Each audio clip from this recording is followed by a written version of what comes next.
Ima li netko osim Marka da se zalaže i da ima razrađen ustroj države s beskamatnom monetarnom politikom?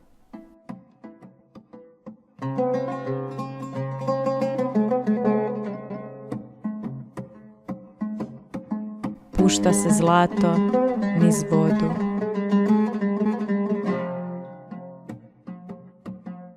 Marko Francišković, Hrvatska knjiga opstanka. Smjernice djelovanja u organizaciji države i njenih ministarstava. Ministarstvo financija. Odabrani isječci. Ekonomska misao i praksa sadašnjice. Cijela ekonomska misao i praksa sadašnjice je jedna najobičnija laž, jedna obmana divovskih razmjera. Ove aktualne, od institucija službeno prihvaćene ekonomske misli ne zadovoljavaju najosnovnije uvjete da uđu u znanstvenu skupinu. Krajnji ispit valjanosti svake znanosti je sposobnost njezinih pravila i teorija da predvide ishode. Svi vrli ekonomisti bave se običnim nagađanjem, nikada ne mogu ništa predvidjeti ili isplanirati, ali su zato majstori naknadne analize uzorka stvorenog stanja. A i tu svatko zastupa neku svoju istinu. Ni u analizi se ne mogu složiti ili nešto egzaktno znanstveno ustvrditi, ali zato svi imaju ugled znanstvenika i ekonomskog eksperta. Presudno je to što se u ekonomiji zbog imaginarnog udjela novca sve može relativizirati i tako se ljude najlakše prevari, jer nikome nije točno bilo jasno što treba očekivati na kraju nekog ekonomskog procesa. Ekonomska laž je uspješno iskoristila mogućnost relativizacije svega s čim je povezana i tako je stavljena u sotonsku službu za vođenje ljudi u svrhu odvraćanja od Boga, a to je ono što se uistinu želi postići na kraju cijelog procesa. Drugim riječima, kroz lažnu ekonomiju izvršava se skrivena kontrola umova. Usredotočeni smo na svjetovne pojavnosti i bez potrebne dubine zapadnjačka inteligencija vrti se u krugu neprestane zablude u svemu, pa tako i u ekonomiji. Barata se samo raznim bezobličnim pojmovima poput potrošača ili proizvođača, kao i obmanjivačkim teorijama o tome da je novac samo puko sredstvo razmjene, a ne osnova svjetovne moći. Istovremeno, što se ekonomija više udaljava od realnosti, to se bolje može prodati kao znanstveno precizna. Svijet je prevaren iluzijom znanstvene sigurnosti i za uzvrat se odriče realnog provođenja ekonomske politike. Pravi cilj tih promotora lažne ekonomije je spriječiti svaki pokušaj da se shvati realitet monetarnih zakona i međunarodnih spekulacija preko banaka i burzi. Kako bi inače sebični ciljevi uske grupe, nekolicine bankarskih dinastija, mogli postati akceptirani kao nacionalni ili društveni interesi? Ekonomija se ne može tek tako empirijski isprobati u laboratoriju od strane istraživača u potrazi za spoznajom. Problem je u tome što onaj tko ekonomiju empirijski istražuje, taj znanstvenik ili ispitivač, provoditelj eksperimenta, ne može biti bilo tko, nego samo onaj koji je u mogućnosti istovremeno raspolagati cjelokupnim državnim suverenitetom, a kao najvažniji od svih je suverenitet nad stvaranjem novca. Preuzeti nadzor nad ekskluzivnom privilegijom stvaranja i emitiranja novca je preduvjet svakog relevantnog ekonomskog eksperimenta. Dakle, posjedovanje sveukupnog državnog suvereniteta je ono što omogućuje da se ispravno obavi bilo kakva primjena ekonomskog modela unutar područja tog istog suvereniteta. I to bi bio prvi uvjet.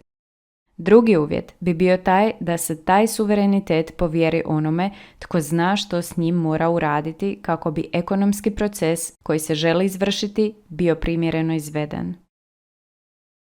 Novac je ono sredstvo koje poput, na primjer, ravnala, šestara ili vage svojim oblikom i načinom upotrebe omogućuje brojčano izražavanje izmjerenih vrijednosti. Karakteristika svakog opadanja je dominantnost moći novca, kao i materijalističko i hedonističko gledanje na svijet. Kada bi se išlo na najjednostavniji način dati definiciju što je to ekonomija, došlo bi se do odgovora da je u svojoj suštini ekonomija uređenje odnosa između ljudi. Točnije, ekonomija treba dati odgovore kako najbolje urediti te odnose među ljudima, odnose njihovog djelovanja u svijetu u kojem žive i rade, odnose između svakog čovjeka naspram drugog čovjeka.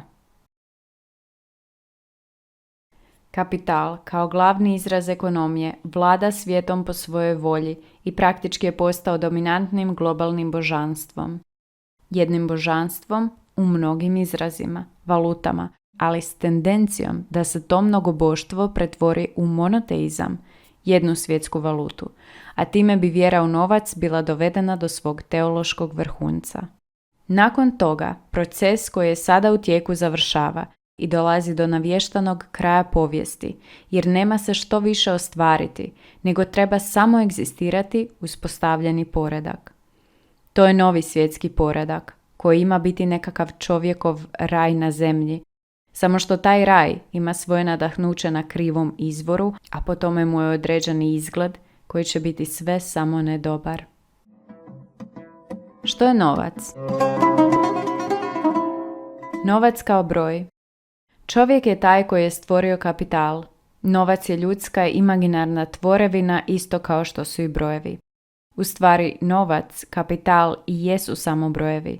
To je shvatljivo pošto je čovjek brojeve trebao da izmjeri svijet u kojem živi, a novcem se mjeri ljudski rad. Papir s imenom, kuna, dolar, euro, svejedno, a bez broja koji daje mjerilo vrijednosti ne znači ništa. Papir s brojem, a bez imena, teoretski bi se čak i mogao koristiti kao novac, iako onda ostaje nedefinirano područje zahvata tog novca. Dakle, brojevna komponenta novca je ona koja je dominantna, odnosno broj je bitak novca. Novac je broj koji mjeri ljudski rad na nekom području definiranom njegovim imenom, to jest na području suvereniteta. Zbog primarnog karaktera novca kao broja, novac preuzima i svjetsku univerzalnost brojeva. Broj je univerzalan i jedinstven, jednak je svugdje i svakome.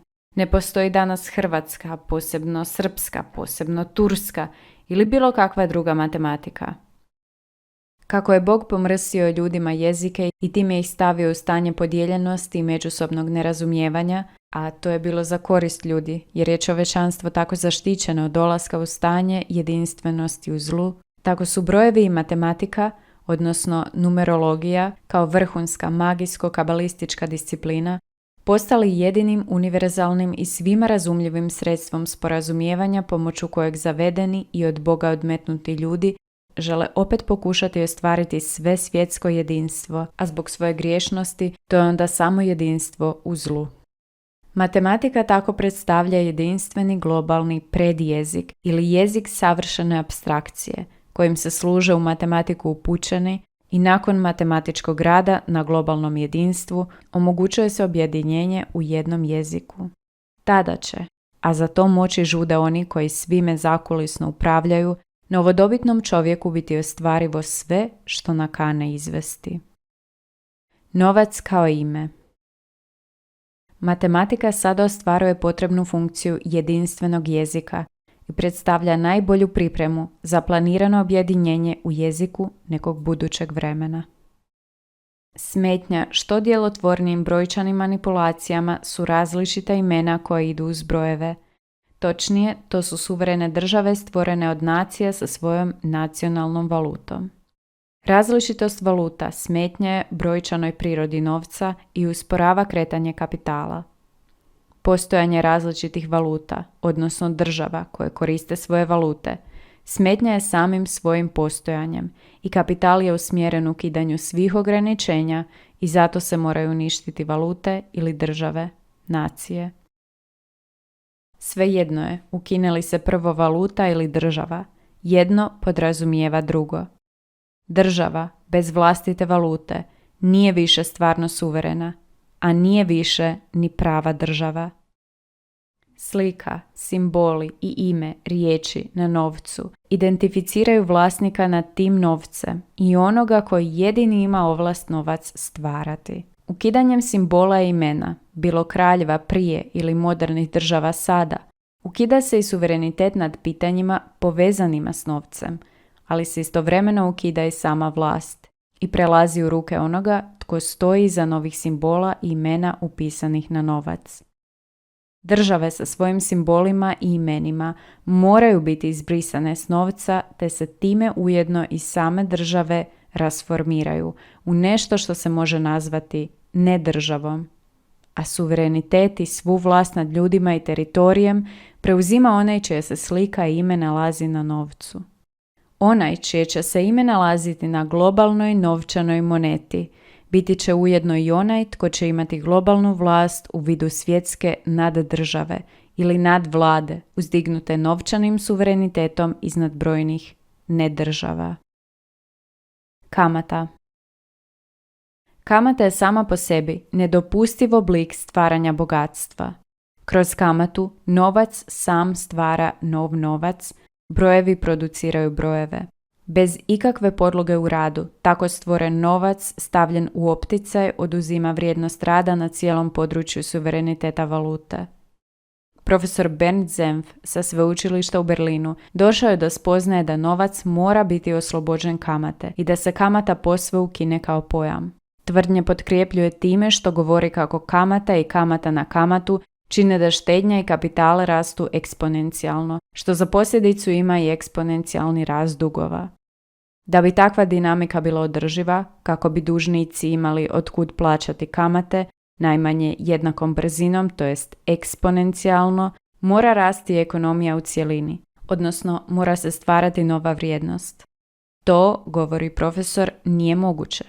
Ni u prirodi ni u društvu ne postoje primjeri trajnog, beskonačnog, eksponencijalnog rasta, pa stoga novčani agregati stalno dolaze u koliziju s realnim društvenim proizvodom, odnosno sa samom prirodom i životom u cijelosti. Rezultat su nagle devalvacije, bankroti poduzeća i država, u kojima se milijarde napuhane vrijednosti naglo rasplinu, a milijuni ljudi ostaju bez uštede, imovine i radnih mjesta. Jedina pojava u prirodi koja se može usporediti s kamatom je karcinom. Jedino on raste eksponencijalno, sve dok ne uništi organizam u kojem je nastao, koji u zreloj fazi sve sporije raste. Kamata u svakom obliku je glavni uzročnik svih društvenih i ekonomskih zala, kriza, slomova, revolucija i ratova, ističe pronicljivi profesor svoje spoznaje. Cijenjeni navedeni profesor Senf jedna je iznimka u moru učmalih mu kolega, no on nije ni blizu Svetom Tomi Akvinskom u objašnjenju kamate, to jest u čemu je sama bit kamate. Kao da kamata nije dovoljno destruktivna sama po sebi, u ekonomiji današnjice prakticira se još jedan pogubniji oblik kamatarenja. Kamata na kamatu. Malo, skoro uopće, nije poznata moć kamate na kamatu, a koja se koristi podmuklim metodama kojima se ta kamatna sinergija upotrebljava za osiromašenje društva. Bankari lihvarenjem ne rade ništa, već, kao što se kaže, novac radi za njih. S brojevima nisu ograničeni u obimu krađe, jer je sasvim jednako teško upisati i uzeti 10 novčanih jedinica ili 10 milijardi novčanih jedinica. Oni tako provaljuju u svaki dom i s lakoćom odnose cijelu kuću u svoje vlasništvo, ne pomaknuvši se s mjesta, a to je vrhunaravni lopovluk. Globalizacija.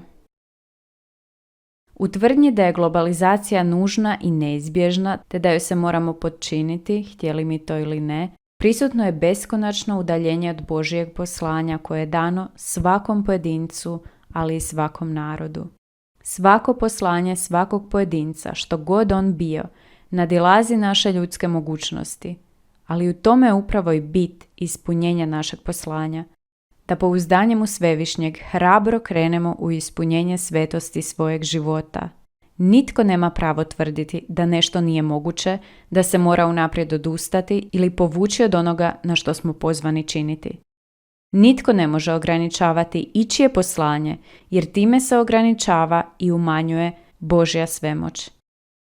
Tako i Hrvatska kao država ima svoje poslanje, da se odupre bezbožnoj globalizaciji i nadirućem carstvu Antikrista i nitko nam ne može tvrditi da je to nemoguće.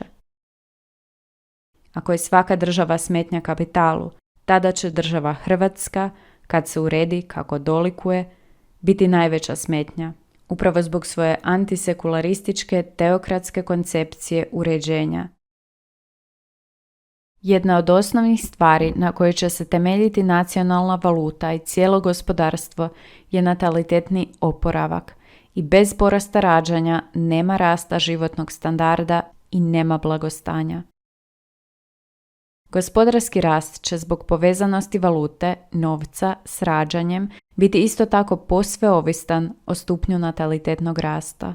Podvala je protiv Božjih slugu da se rađanjem i porastom stanovništva ograničavaju materijalni uslovi ostatku živućih, a kao navodni dokaz te podvale plasira se tvrdnja da su za bijedu u zemljama takozvanog trećeg svijeta kriva upravo novorođena djeca. Upravo suprotno. Taj visoki natalitet sirotinskih zemalja je njihovo jedino preostalo bogatstvo kojim još donekle raspolažu.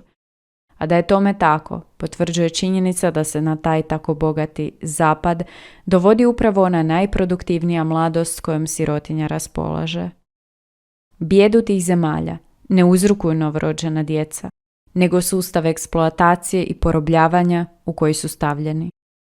To uvijek treba znati. Kako se u Hrvatskoj mora raditi? Prva i osnovna stvar je stvarna državna suverenost nad nacionalnom valutom. Država, točnije sama osoba vladara svojim povlaštenim položajem, mora preuzeti povlasticu proizvodnje novca. Radi se o pitanju suvereniteta i tu ne može biti popuštanja, kompromisa ili nekakve tolerancije, jer suverenitet je nedjeljiv. Ili ga u potpunosti imaš, ili ga nemaš.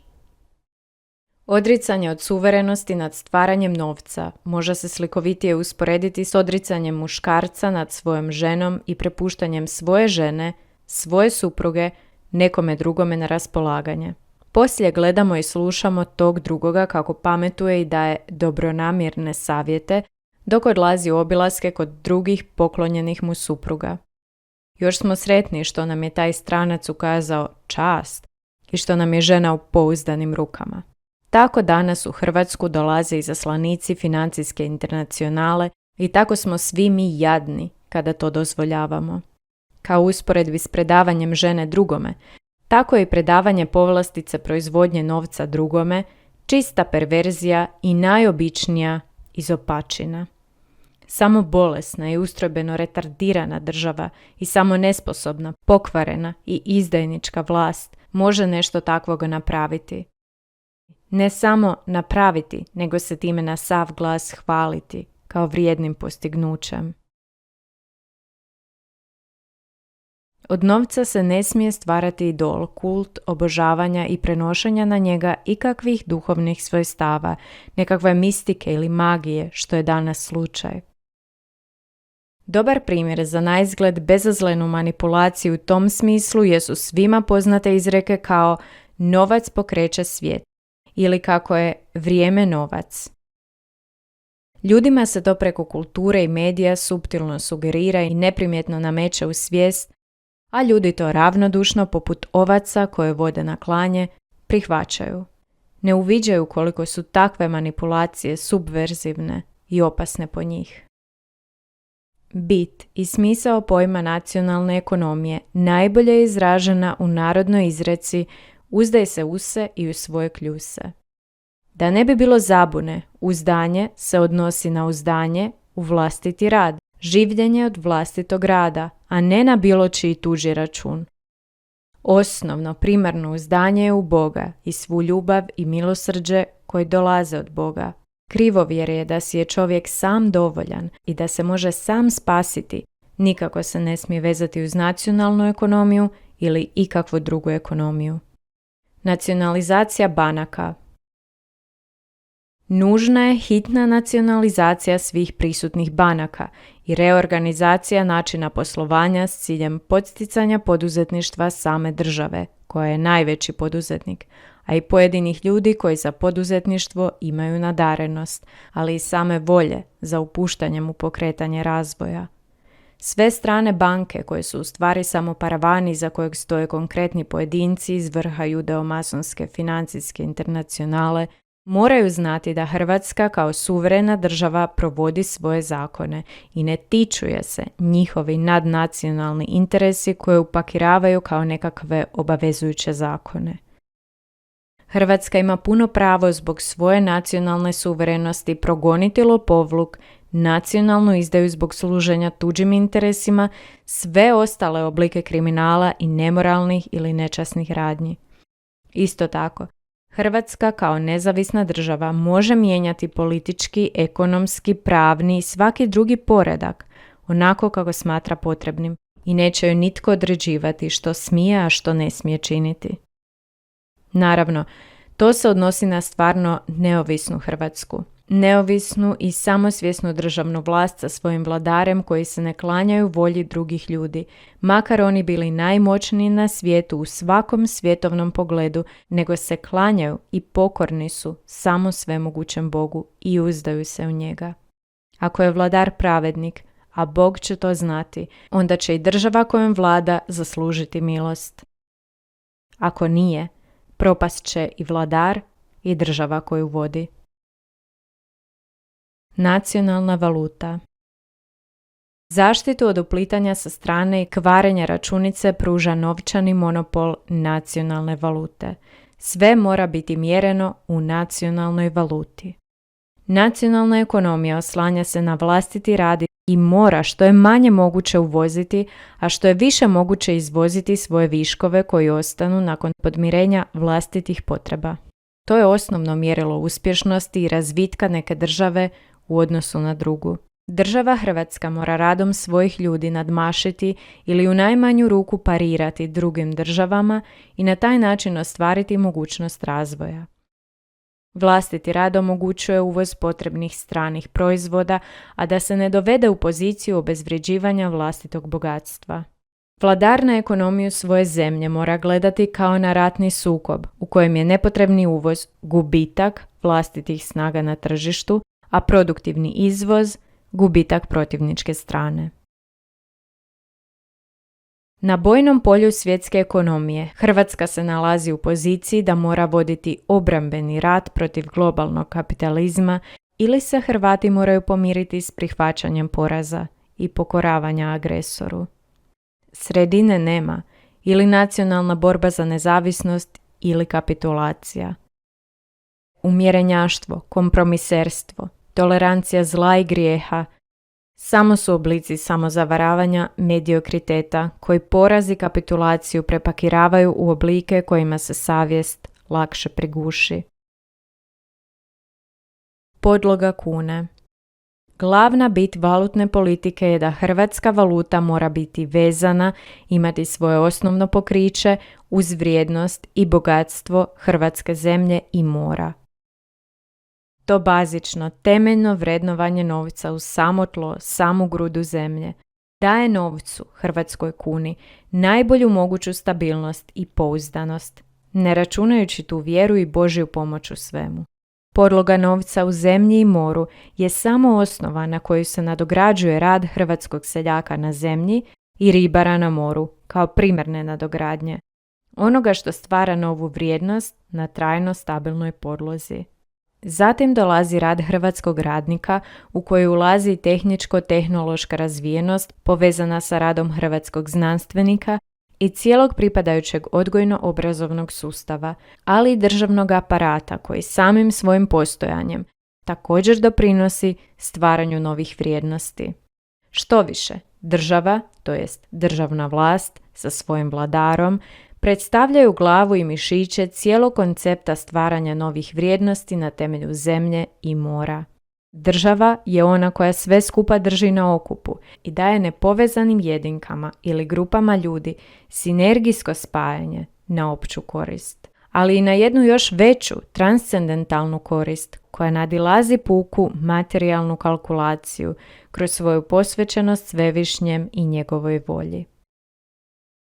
Osim navedenog pokrića kune u zemlji i radu ljudi, hrvatska valuta ima i svojevrsni pandan pokriću u zlatu, koji je prije postojao za ostale valute.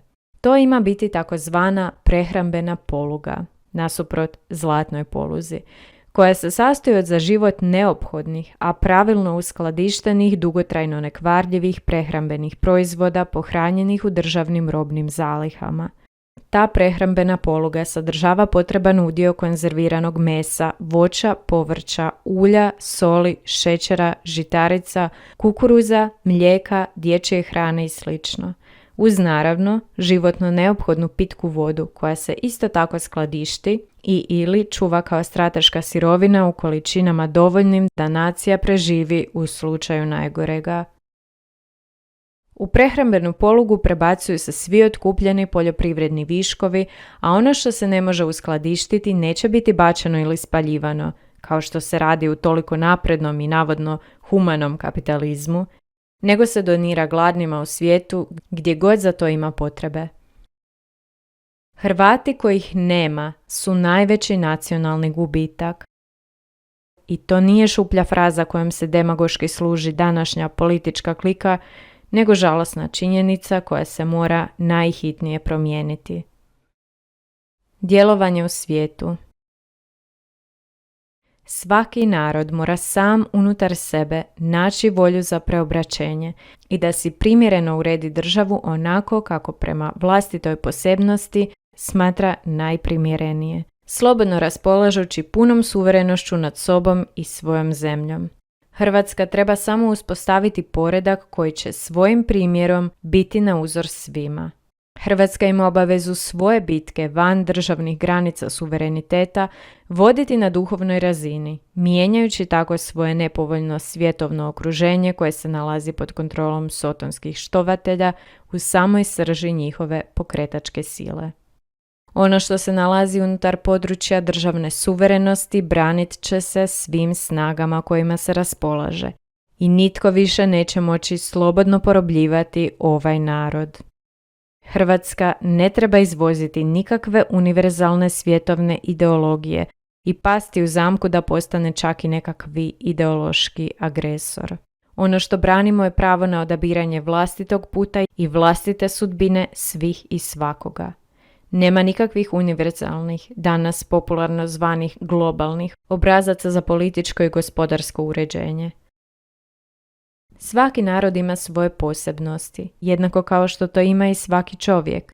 Već postojanje različitih jezika uvjetuje sve ostale političke i gospodarske razlike među narodima.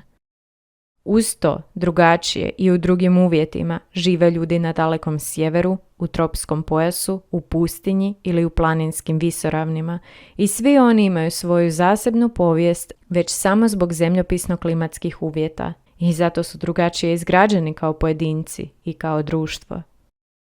Kako onda možemo mi ili bilo tko drugi dolaziti drugome i umjesto da se pristojno ponašamo kao gosti u tuđem posjedu, početi nametati svoje standarde koji nama odgovaraju i koji dolaze iz našeg domaćeg okruženja?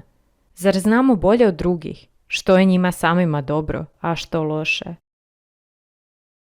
Za Hrvatsku je bitno da se shvati da ne možemo za vlastite nevolje kriviti nikog drugog doli same sebe. Ako smo si dopustili da nas nadmudriju masonerija ili bilo tko drugi, da nam zasjednu na leđa i postanu nam gospodari u vlastitom domu, stvarajući od cijele nacije roblje koje nije ni svjesno svog položaja, onda očito snosimo odgovornost za svoju glupost. Sve se događa po pravdi Božjoj i zato nesreća koju trpimo ima svoj uzrok i svoju svrhu. Rečeno je, tražite stoga najprije kraljevstvo i pravednost njegovu, a sve će vam se ostalo dodati. Kada u narodu prevladavaju takvi pojedinci koji su ljudi izgrađene moralne vertikale, pošteni, pametni, vrijedni, hrabri, onda će i stablo koje je dalo ploda biti pošteđeno venuča.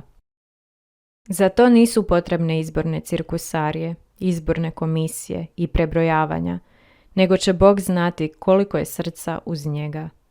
To je tiha i nečujna demokratska procedura u kojoj laži nema mjesta i u kojoj se ostvaruje ono obećano u predizbornoj kampanji. Kada se to postigne, svi će hrvatski izrodi, paraziti koji sada guše narodno stablo, odjednom nestati sa scene. Za oslobađanje Hrvatske od judeo-masonskog zagrljaja ovisimo samo o sebi i o svojoj volji i o svojem izboru da živimo dostojanstveno i da živimo vjeru. Kada bi se htjelo cijelu ekonomsku misao najkraće opisati i kroz te definicije provjeravati koliko država umješno radi s kapitalom i radi li uopće za korist nacije, to bi se moglo izraziti 3 ključnim tvrdnjama. Prvo, lažna povijest stvara lažnu ekonomiju. Laž daje laž. Zato se mora samostalno analizirati povijest i u zaključcima misliti svojom glavom. Drugo, ne služi čovjek kapitalu, nego kapital služi čovjeku, a čovjek Bogu. Treće, kapital ne stvara rad, nego rad stvara kapital. Uzdaj se u se i u svoje kljuse. To je optimizam vjere u cijeloj tragičnoj, ali zato još više trijumfa vrijednoj, povijesnoj drami i Hrvatske i cijelog svijeta. I ovu zapovjed imamo od njega: tko ljubi Boga, da ljubi i brata svoga. Primanje, davanje, ponovno primanje i ponovno davanje, sve je to produktivni rad ljubavi koji se potom jednako produktivno prebacuje na područje vidljivoga i opipljivoga. Onaj ekonomski sustav koji u sebe ugrađuje ljubav kao neiscrpnu produktivnu osnovu ne može, a da ne uspije u promociji života. Tako i ekonomski procesi kao jedan od segmenata međuljudskih odnosa ne mogu biti dobri bez djelatne ljubavi unutar svih razina ljudskih zajednica. Obitelji, roda, plemena, nacije i tek na kraju cjeloukupnog ljudskog društva na globalnoj razini.